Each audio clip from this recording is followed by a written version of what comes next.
سلامونه احترامات زما یوټیوب چینل ته یو ځل بیا ښه راغلاست. تاسو موږ ستاسو د CSS د کلاس 15 درس دی او په دې درس کې موږ تاسو په فنډز باندې کار کوو چې هر موږ تاسو په CSS کې څنګه کولی شو د فنډز نه استفاده وکړو.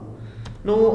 راځو لومړی خو په فنډ فیملی باندې کار کوو چې څنګه موږ تاسو کولی شو کله چې موږ تاسو یو ټیکسټ ولیکو د هغې چې کوم فنډ فیملی دی یا د لیکلو چې کوم طرز دی دی موږ تاسو چینجولی شو. Now, the font family of a text is set with the font family property. کله چې تاسو غواړئ چې د یو ټیکسټ font family سیټ کړئ نو دې لپاره تاسو کولی شئ د font family property نه استفاده وکړئ. تاسو به دغلته ورته font family لیکئ او دې نه وروسته چې کوم د font نوم دی هغه به دلته ورته سکیر کوئ. فرض کړئ زه راځم ما سره دغلته یو ټیکسټ موجود دی، زه دې چې کوم شیډو دی دی ختموم او زه دی له ځانه سره سیف کوم.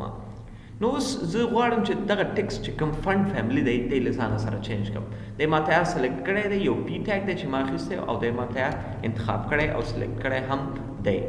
نو کله چې زه غواړم دې فنډ فیملی سیټ کړم نو دې لپاره به زه دلته ورته لیکم فنډ فیملی. فنډ فیملی لیکلو نه وروسته به زه دلته دې چې کوم فنډ فیملی دی ته اپلای کول غواړم د دې نوم به ورته زه دلته لیکم. فرض کړئ زه ورته وایم چې ایریل فنډ فیملی دی باید اپلای شي. دی له ځانه سره سیف کړئ. اوس راشئ خپل ویب براوزر ته، دې ته چې کوم ایریل فنډ فیملی دی دی به اپلای شوی اوسي. یا کوم بل فنډ فیملی ورته اپلای کول غواړئ، فرض کړئ زه ورته وایم چې دې ته دې کلابري په نوم چې کوم موږ سره فنډ فیملی دی دی ورته اپلای شي. دی سیف کړئ، راشئ خپل ویب براوزر ته، د کلابري په نوم چې کوم فنډ فیملی دی دی به ورته اپلای شوی اوسي. یا هم ما سره یو بل فنډ فیملی دی ټایمز نیو رومن په نوم، زه ورته یم چې دی دی ورته اپلای شي. دی له ځانه سره سیف کړئ، راشئ خپل ویب براوزر ته، ټایمز نیو رومن چې کوم دی دی به دلته ورته اپلای شوی اوسي. نو په دغسې طریقې موږ تاسو کولی شو بیا د ټایمز نیو رومن فنډ فیملی نه هم استفاده وکړو. فرض کړئ زه ورته دلته لیکم ټایمز نیو رومن. دغسې طریقې سره هم تاسو کولی شئ ورته دلته ولیکئ رومن او دی له ځانه سره سیف کړئ. بای ډیفالټ هم زموږ چې کوم د ویب براوزر ډیفالټ هغه دی هغه هم دغه ټایمز نیو رومن دی موږ سره چې تاسو کولی شئ دې په استعمال سره دی ورته دلته اپلای کړئ. نو دا موږ سره د دې مربوطه موضوعات چې څنګه موږ تاسو کولی شو چې یو فنډ فیملی خپل ټیکسټ ته اپلای کړو. بل مهمه خبره دا دی، ګورئ د فنډ فیملی پراپرټي should hold several font names as a fallback system.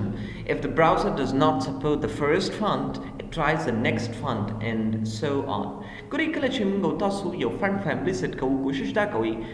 چې خپل ویب پیج کې مختلف فنډ فیملیانې استعمال کړئ، ځکه اکثره وخت داسې کېږي زموږ ویب سایټ چې کوم دی دی فال بیک کېږي یا سیسټم چې کوم دی فال بیک کېږي، یا اکثره وخت داسې کېږي زموږ چې کوم ویب براوزر دی چې کوم فنډ فیملی نوم موږ تاسو لیکلی هغه نه سپورټ کوي بیخي. نو دې لپاره به تاسو د دغه طریقې څخه استفاده کوئ. د مختلف فنډ فیملیانو نومونه به ورته لیکئ. که چیرې ستاسو ویب براوزر یو نه سپورټ کوي نو دی به د دویم څخه استفاده کوي. که چیرې دویم هم نه سپورټ کوي دریم څخه به استفاده کوي، همداسې مخې ته به ځي. نو دې لپاره چې کوم لاره دی هغه موږ سره دا دی چې تاسو به کوم فنډ فیملی چې اپلای کول غواړئ وز بای ډیفالټ لومړی به د هغې نوم لیکئ. فرض کړئ زه ورته یم چې دې ته د باید کلابري په نوم چې کوم هغه دی موږ سره دی دی اپلای شي. بیا به کاما کړئ. کاما ایښودو نه وروسته اوس د بل فنډ فیملی نوم ولیکه. د دې مطلب دا چې که چیرې کلابري فنډ فیملی نه سپورټ کوي د دې براوزر لخوا نو ته ایریل فنډ فیملی ورته اپلای کړه کاما. که چیرې دی هم نه سپورټ کوو نو ته ورته دلته ولیکه چې ټایمز نیو رومن او دی له ځانه سره سیف کړئ. نو اوس ګورئ موږ سره د دې چې کوم فنډ فیملی اپلای شو هغه موږ سره کلابري فنډ فیملی دی. صحیح ده. اوس که چیرې زه دلته هم راشم او دلته زه دی سلیکټ کوم او دلته زه ورته وګورم نو ګورئ دلته موږ سره فنډ فیملی چې کوم دی کلابري ورته انتخاب شوی دی. خو که چیرې موږ داسې یو ویب براوزر کې موجود چې هغه کلابري فنډ فیملی نه سپورټ کوي نو دی به ډیفالټ ورته ایریل فنډ فیملی اپلای کوي. که چیرې ایریل نه سپورټ کوي نو ډیفالټ به ورسره ټایمز نیو رومن چې کوم فنډ فیملی دی هغه به ورته اپلای کېږي. نو دا مهمه خبره ده چې تاسو باید د فنډ مربوطه پرې پوه شوي وئ. بل موږ سره د فنډ سټایل مربوطه یو موضوع دی. ګورئ د فنډ سټایل پراپرټي is mostly used to specify italic text. ګورئ کله چې تاسو غواړئ خپل ټیکسټ ته یو ایټالیک سټایل اپلای کړئ نو دغسې وختونو کې تاسو کولی شئ د فنډ سټایل نه استفاده وکړئ. فرض کړئ زه غواړم زما چې کوم دغه ټکسټ دی دلته چې کوم لیکل شوی دی زه د فنټ فیملی لرې کوم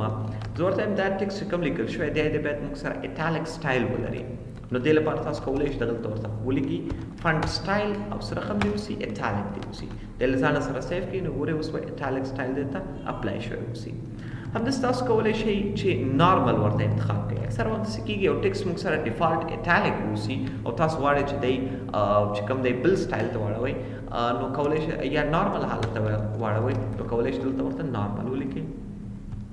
او د اوبلیک کیو په نوم موږ سره اوبلیک په نوم موږ سره یو هغه دی چې دی هم موږ سره تقریبا سیم هغه لري سیم سټایل دی لکه څنګه چې موږ سره د ایټالیک سټایل دی تقریبا هیڅ فرق نه لري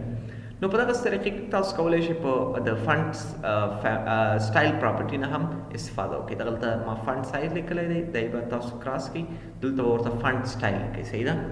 دې نه وروسته موږ سره د فنټ سایز پراپرټي دی ګورئ د فنټ سایز پراپرټي سیټس د سایز اف د ټکسټ کله چې موږ تاسو غواړو د خپل فنټ سایز چې کوم ټکسټ دی دی سیټ کړو نو دې لپاره موږ تاسو کولی شئ د فنټ سایز نه استفاده وکړو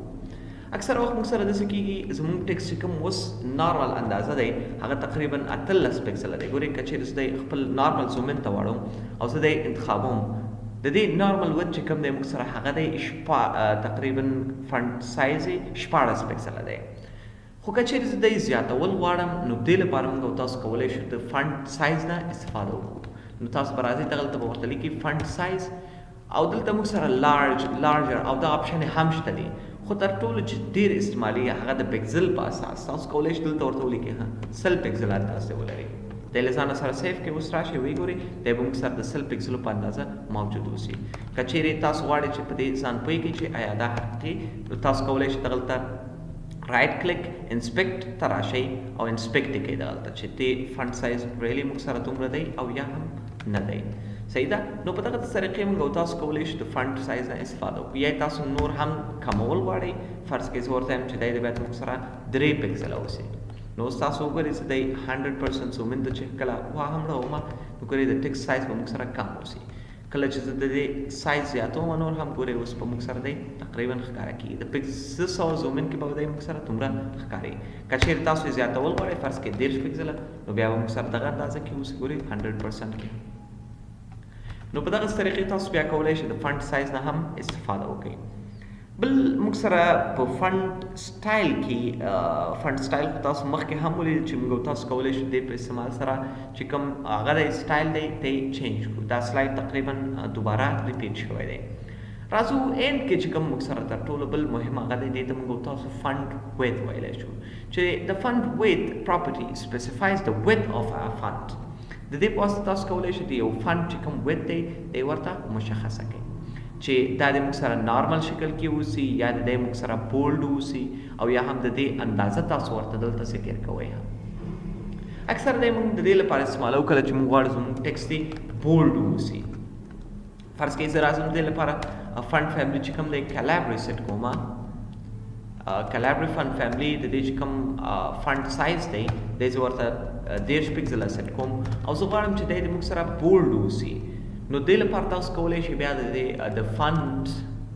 ویت نه استفاده وکړئ دلته ورته ولیکئ څه شی دی اوسي دی د موږ سره بولډ اوسي راشئ دی سیف کړئ اوس وګورئ دی به موږ سره بولډ سټایل ولري او یا هم تاسو غواړئ ورته اندازه دلته ولیکئ د 400 په اندازه دی موږ سره بولډوالی دی اوسي دی سیف کړئ له ځانه سره وګورئ د 500 په اندازه به دی بولډوالی ولري که چېرې دی 900 کومه نو اوس به د 900 په اندازه دی موږ سره بولډوالی ولري تاسو کولی شئ دواړو طریقونه بولډ ورته ولیکئ او یا هم ډایرکټلی ورته اندازه ولیکئ نو دا موږ سره د فنټ مربوطه یو څه مهم موضوعات له تاسو څخه مې یو وړه هیله دا دی چې زما یوټیوب چینل در سره سبسکرایب کړئ د بیل آیکن هم در سره کېکاږئ نو دا اوس موږ ستاسو د نن ورځ درس تر بیا ښه وخت